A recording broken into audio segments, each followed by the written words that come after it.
my name is Christopher Damiani. I'd like to welcome you to Cooking Well at Mercy Hospital. Today we're going to be going over stir-fry technique. It is a fast, easy cooking technique we're going to demonstrate for you. We're going to do it right here live in our hospital, in our cafe. Real quick, we're going to walk you through it. It's a 4-step cooking process. We're going to set our mise en place. We're going to sear our meat. We're going to cook it, and we're going to finish it, and you're all going to enjoy it and eat with me real quick. We're going to have a little fun. We're going to start off. We're going to look at our mise en place, making sure that everything's in its place. We want to look at our food products first. Now, because it's easy, and because I want it to be easy, and I want you to be able to get through it like I get through it, and I do this once a week at home. I interchange my proteins. It could be chicken, it could be shrimp, it could be lobster, it could be meat, it could be pork. But I do the same technique I'm going to show you right now with all those proteins. Everything is exactly the same. I went out and I got myself a bag of frozen Oriental veg blend or Japanese veg blend right from the freezer section. I went out and got some sauces. Today I got an orange sauce and I've got our General Tso's sauce. Both are available in any grocery store now. We've really moved up. We've got them available in all our local markets, so you can run in, get them. They're mainly comprised of sugar, soy, garlic, ginger, and crushed red pepper, and chicken stock, and they're thickened. You can make them on your own if you feel like you really want to go the distance, but I recommend buying them because they're absolutely perfect. And believe it or not, all the Chinese restaurants buy them too. So not to pick on them, but we're going to go forward here. I got some rice. I used Uncle Ben's rice. I did it ahead of time. I'm just short a burner. Rice is very simple to cook.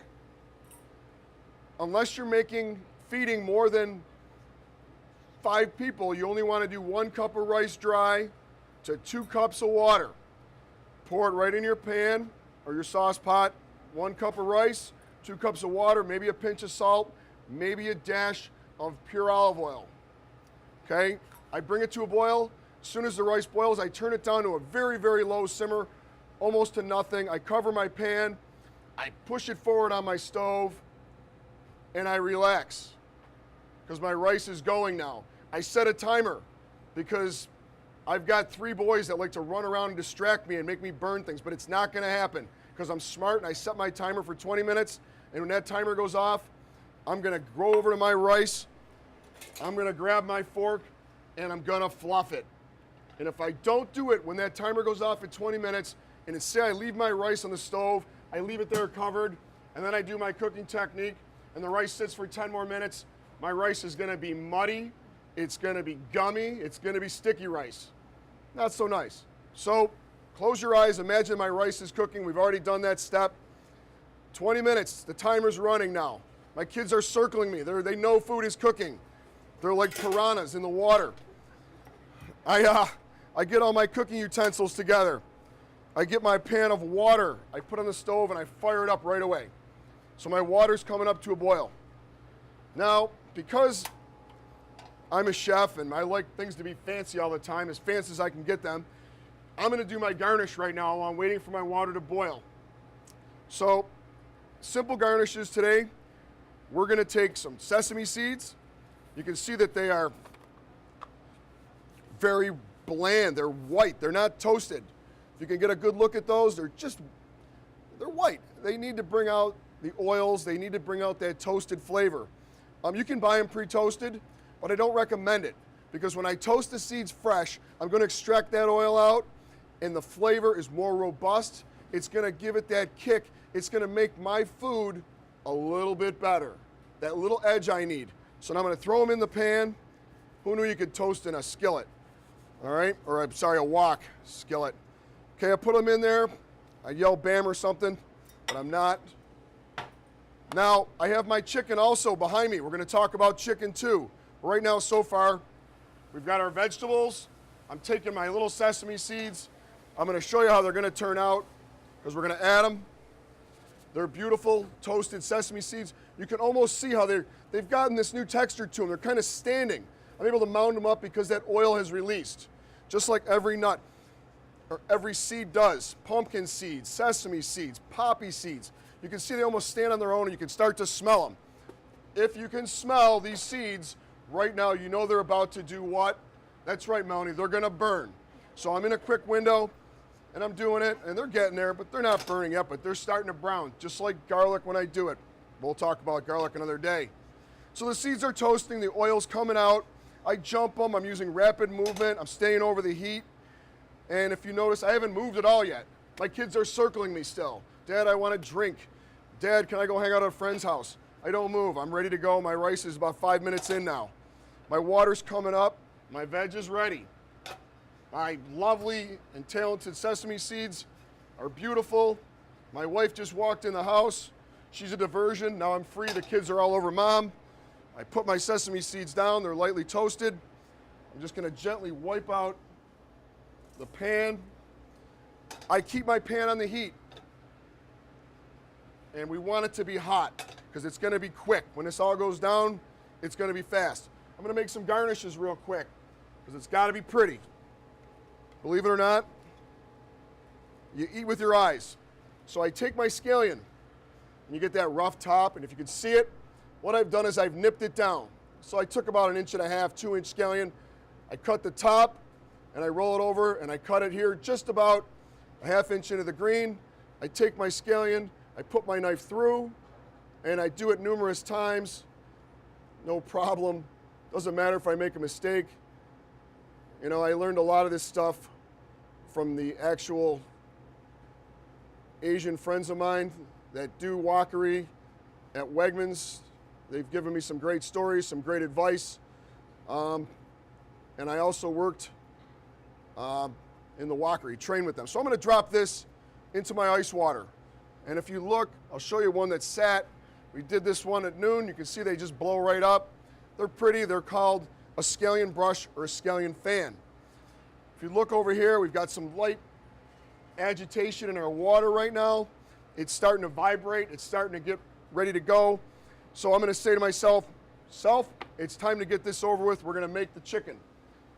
Now, the chicken is a little bit trickier than you think, but we're gonna make it simple. I went to the store, I got a pound of frozen veg. I got a pound of chicken, boneless chicken. I take my chicken and I clean it and I cut it really thin. You can almost see through it. You know, I cut it thin, 1/4 inch, 1/8 inch, and I just do it all so nice. And by doing that, it's gonna cook really quick. So I've shortened my cooking time down, which is good because I wanna get on to doing other things around my house. So I'm gonna measure out about a pound. Chef, how do you know what a pound is? Well, I've been doing it for 30 years. We know.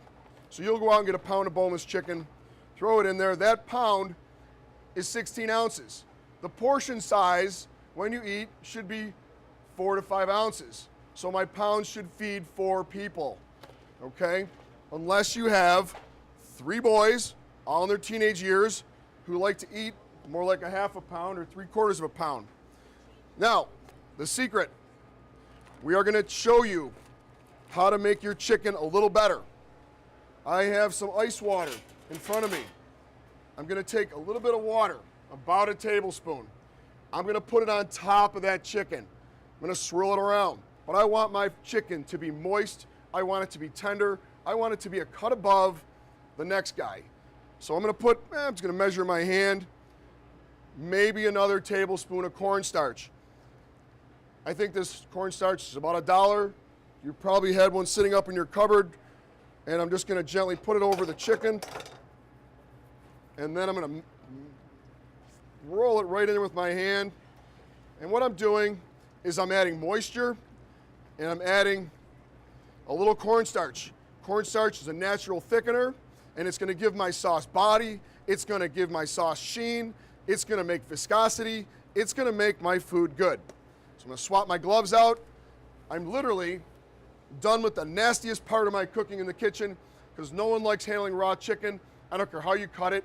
You just don't want to do it. Your body's gonna reject it. My water's boiling. I'm gonna try and get a pair of gloves on right now. Do I have gloves at home? No. So I do wash my hands a lot, believe it or not, because I really kind of despise the stickiness of raw chicken. All right. So now we are completely ready to cook. If you're gonna have a drink of something, do it now, because once we start cooking, you can't walk away. My rice is gonna finish in 5 minutes. It's imaginary, it's right here. My timer's gonna go off, but now I'm gonna go to my searing and cooking process. What I have is veg oil, and I'm gonna put 2 full tablespoons of veg oil in my wok. And you can see that smoke. We're ready. I'm gonna take my veg, my frozen vegetable that I got at my local grocery store. If I had, I'm gonna add my chicken to my wok. I let it go in slow because I don't wanna get burned. At home, I will use wood. In the hospital, we don't use wooden utensils. They are outlawed. So we have these really expensive spatulas that are made to withstand incredibly high heat. They will not melt. But at home, I want you to use something in your Teflon wok that costs 40 bucks that won't ruin your wok. Very important. And if you notice, I have an ancient wok in front of me. I bought it back in the 80s. I love it. I think Yan was still on TV back then. Believe it or not, if you live in Korea, you live in China, you live in the outlands where the rice fields are, that is the only piece of equipment you have in your kitchen. That is it. It takes a little more work to work on. You're gonna clean it, and then you're gonna rub it with oil, and you're gonna have it. Because if someone steals your wok out in the fields of Korea or China, you're not having dinner. So, I guard my wok because it's important. But now, I'm lucky. I live here, I have Bed Bath & Beyond, I've got TJ Maxx. I steal into the back of TJ Maxx, I find this beautiful wok, made of Kelphalon.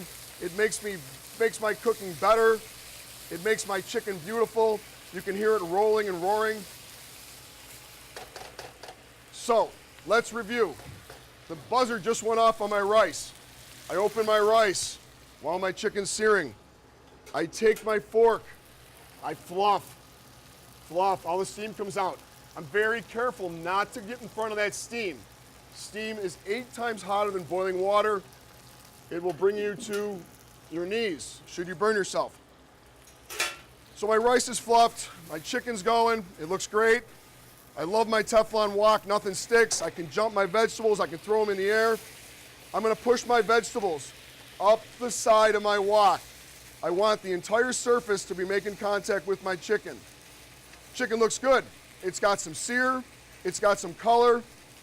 And if you notice, we haven't added anything but cornstarch and water in seared chicken. I don't know if you can see that. I'm trying to get a good view in there. All right, and it's getting a little brown. That cornstarch giving it a nice velvety texture.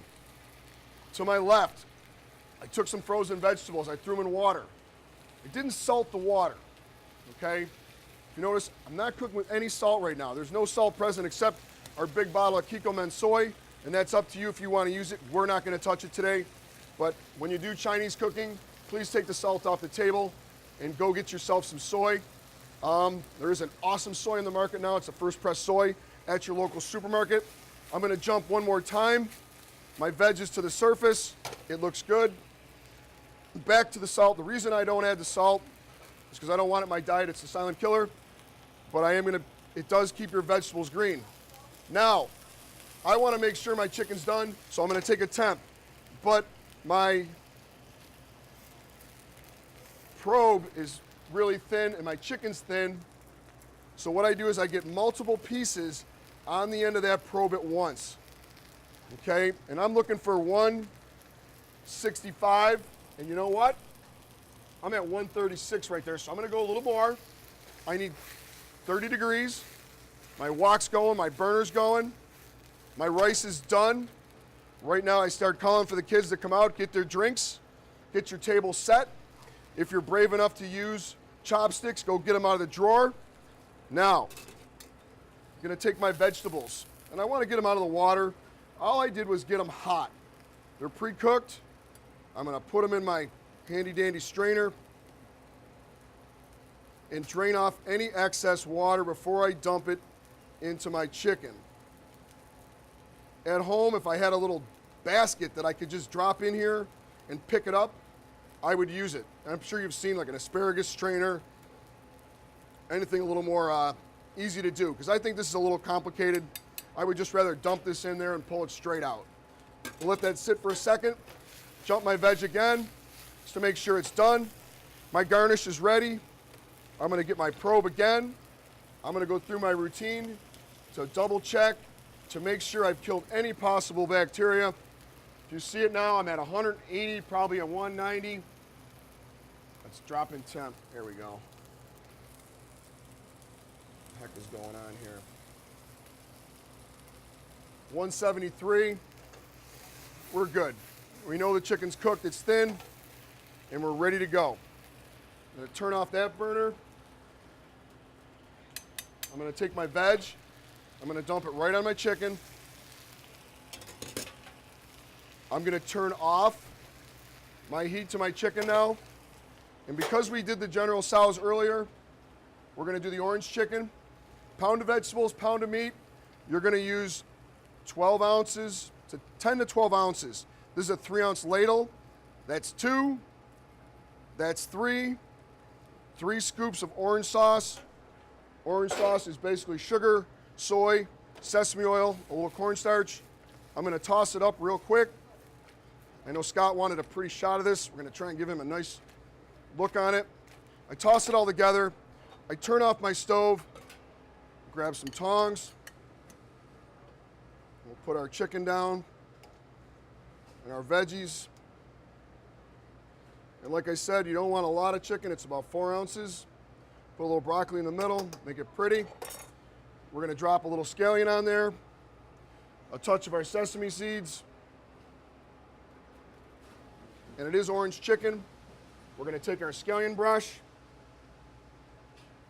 I'm gonna cut it in half, and put that right on top. Okay, I'm gonna set it right down, and voila, enjoy. Our stir fry's done. All right, girls, enjoy what you want.